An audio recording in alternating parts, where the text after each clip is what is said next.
Good morning students. Class 11th। जैसा कि आपको कल मैंने चैप्टर बताया मीरा के बारे में, और मीरा के बारे में जैसा कि आपको पता है कि मीरा की भक्ति का जो सबसे बड़ा रूप आता है वो दाम्पत्य भाव की भक्ति है। मीरा खुद ही कहती है कि उनके पति वही है जिनके सिर पर मोर मुकुट है, अर्थात कृष्ण है, और इसी को ध्यान में रखते हुए उन्होंने अपनी कविताएं और अपने पद लिखे। कल आपको जैसे दोनों पद के माध्यम से बनाया, पहले पद के अंदर आपको देखा कि यहाँ पे मीरा ने किस प्रकार से कृष्ण से कह सकते हो कि अपनी बात कही है, और ये माना है कि उनके इस कार्य के प्रति समाज के व्यक्ति चाहे उस पर कलंक लगाए, चाहे दोष करे, चाहे कुछ भी करे, लेकिन फिर भी मीरा ने माना है कि वो संत है। और उन्होंने इस चीज को मान लिया कि संसार में उन्होंने दूध को मथ के संसार को मथा है, और इस चीज को माना कि किस प्रकार से मक्खन के समान ईश्वर की भक्ति है जिसको उन्होंने पाया, और छाछ के समान सांसारिक विषय वासना, सांसारिक जीवन है जिनको त्याग दिया। और सबसे बड़ी बात ये आती है कि वो संसार को देखकर दुखी होती है और भक्तों को देखकर खुश होती है। दूसरा पद पग घुंघरू बांध का था, जिसमें मीरा ने खुद अपने आप को ईश्वर से जोड़ दिया। वो कहती है कि मैं तो अपने नारायण के तहत अपने ईश्वर की स्वयं अपने आप हो चुकी हूँ, और यहाँ तक कि लोग मुझे बावरी कहते हैं, और परिवार वाले मुझ पर दोष लगाते हैं कि मैं कुल कलंक नहीं होता, कुल का नाश करने वाली हूँ। लेकिन इसी कारण के लोग मुझे मारना चाहते हैं, यहाँ तक कि राजा राणा जी के द्वारा मुझे विष का प्याला ही भेजा गया, लेकिन मैं भी उसको हंसी हंसी खुशी खुशी से उसको पीती गई, और वही मेरे लिए अमृत के समान हो गया। तो मीरा यहाँ पे कहती है कि मुझे तो ईश्वर की प्राप्ति बड़ी आसानी से, बड़ी सहजता से हो गई, क्योंकि मैंने तो सिर्फ ईश्वर की भक्ति की है, और उसी भक्ति के दम पर मुझे ईश्वर की प्राप्ति हुई। अब आज का क्वेश्चन नंबर 1। मीरा कृष्ण की उपासना किस रूप में करती है और वो रूप कौन सा है? ठीक है, जैसा कि आपको बता दिया, मीरा कृष्ण की उपासना पति रूप में करती है। उनका रूप मन मोहने वाला है, वे पर्वत को धारण करने वाले हैं, उनके सिर पर मोर मुकुट है। मीरा उन्हें अपना सर्वस्व मानती है और स्वयं को उनकी दासी मानती है। जैसा कि आपको बताया कि दोनों रूप है, दास्य भाव और दाम्पत्य भाव। दाम्पत्य भाव अधिक है, जिसमें मीरा ने कृष्ण को अपना पति माना है, और जिस प्रकार से एक पति अपनी पत्नी के प्रति अपने दायित्वों और कर्तव्यों को ध्यान रखता है, ठीक वैसे ही यहाँ पर मीरा भी है जो अपने कर्तव्य, अपने ईश्वर के कर्तव्य को उनकी ओर ध्यान दिलाने का प्रयास करती है। दूसरा आता है भाव सौंदर्य स्पर्श कीजिए। अंशुवन जल सींची सींची प्रेम बेली बोई, अब तो बेली फैल गई आनंद फल होई। यहाँ पे जैसा कि बात है कि इस पद में भक्ति की चरम सीमा है।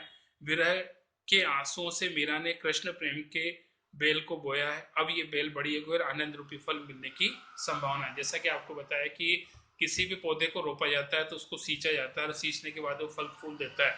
ठीक वैसे यहाँ पे भक्ति की बेल है जिसको उन्होंने आंसुओं से सींचा है, और अब लगता है कि ईश्वर के आनंद की फल की प्राप्ति उन्हें होगी।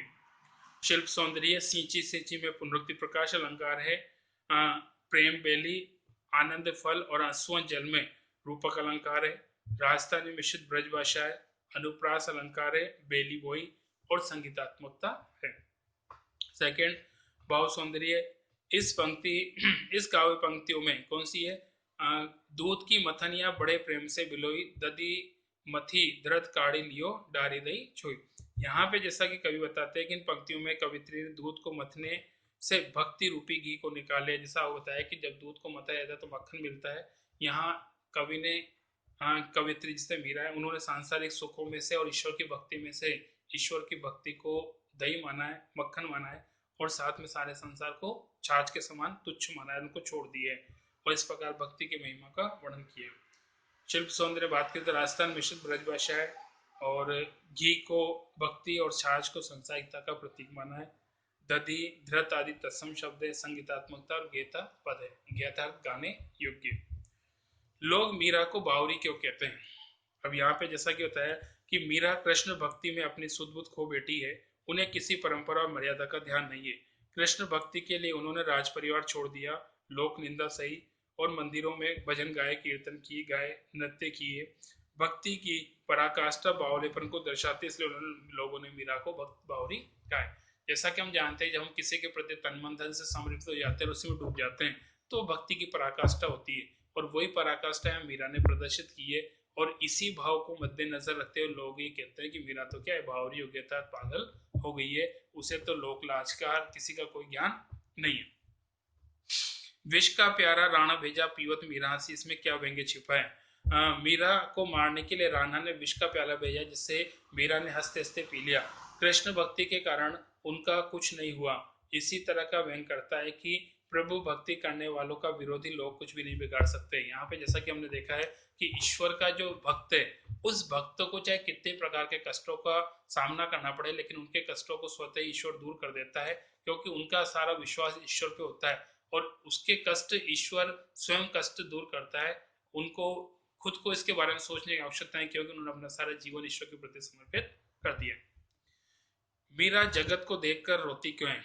मीरा देखती है कि संसार के लोग मोह माया में लिप्त है, उनका जीवन व्यर्थ ही जा रहा है, सांसारिक सुख दुख को असार मानती है, जबकि संसार उन्हें ही सच मानता है, और यह देखकर मीरा रोती है। यहाँ पे जैसा कि आपको मैंने बताया कि मीरा अपना जीवन सांसारिक विषय वासनाओं में नहीं बल्कि एक संत के समान जीवन जीना चाहती है।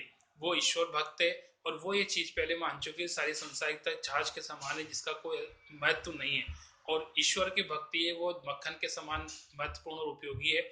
और इसीलिए वो ये चाहते हैं कि संसार के प्राणी भी सत्य को जाने कि वाकई में वो क्या कर रहे हैं।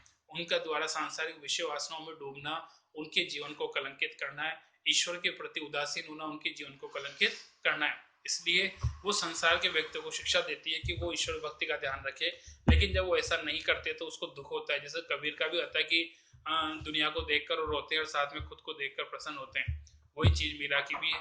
मीरा ने सारे संसारिक विषय वासनाओं को छोड़ा और साथ में हो सकता है कि ईश्वर को प्रति संसार को जोड़ने का प्रयास किया और नहीं कर पाती है, इसलिए वो दुखी भी होती है। बाकी नेक्स्ट है।